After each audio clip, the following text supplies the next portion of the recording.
Parmi ces facteurs de risque, il y a des facteurs non modifiables, sur lesquels on peut rien faire, on ne peut pas agir.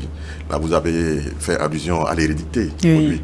Donc, si vos parents sont hyper tendus, donc vous avez 2 fois plus de risques de le devenir à votre tour. Donc, l'hérédité est un facteur de risque de l'hypertension artérielle.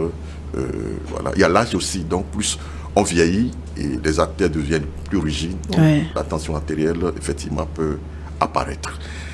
Il y a le sexe également, surtout chez les femmes. Donc, il y a 3 périodes de la vie de la femme qui sont délétères. Il y a, comme on le dit, la contraception. La contraception, voilà, donc c'est des moments de survenue d'hypertension artérielle, la grossesse et la ménopause. Voilà, donc il faut faire vraiment attention. En dehors des facteurs classiques, donc il y a ces états qui peuvent exposer la femme à la survenue d'hypertension artérielle.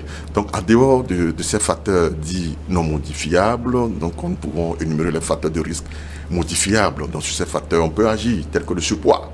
Ouais. Le surpoids, oui, aujourd'hui, on en parle souvent. C'est devenu une pandémie, c'est compliqué, mais ça reste et ça demeure un facteur de risque de l'hypertension artérielle, un facteur de risque cardiovasculaire.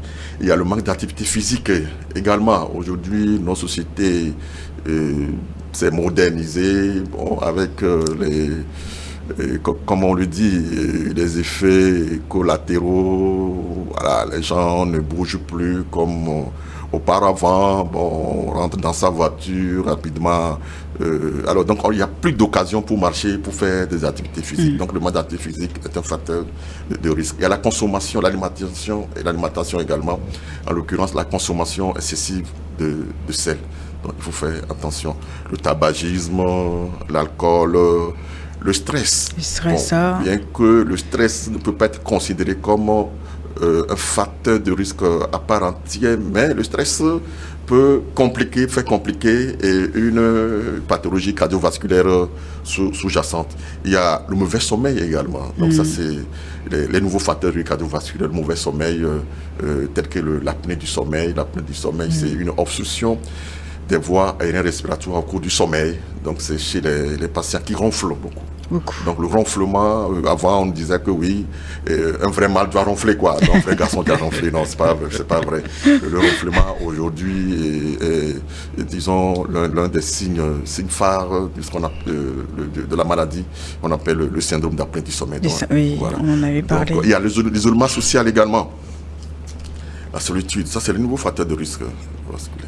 Il y a l'isolement social, l'environnement, certains médicaments toxiques également qui peuvent exposer, qui peuvent nous exposer à l'hypertension artérielle, notamment la drogue, etc. Voilà.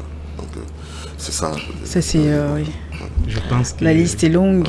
Qu'il faut un peu insister sur le sel. Le sel, le sel, oui, le sel de cuisine qu'on ajoute. En fait, il faut savoir que là où se trouve le sel, se trouve l'eau. Et donc, quand on consomme beaucoup de sel, ça veut dire que dans les vaisseaux, la pression va augmenter. Et puis, il faut aussi noter que le sujet noir, comme nous avons un problème un peu génétique par rapport à l'élimination de ce sel. Et donc, ce qui fait que le sujet noir est plus assujetti à faire beaucoup plus l'hypertension artérielle que le sujet caucasien. Donc, il fallait aussi préciser sur ça. Bon, par rapport à la contraception, de toute façon, quand la femme se dirige dans un centre de santé, ils font un bilan initial pour voir et pour pouvoir adapter la méthode de contraception. Adéquate, oui, à la femme.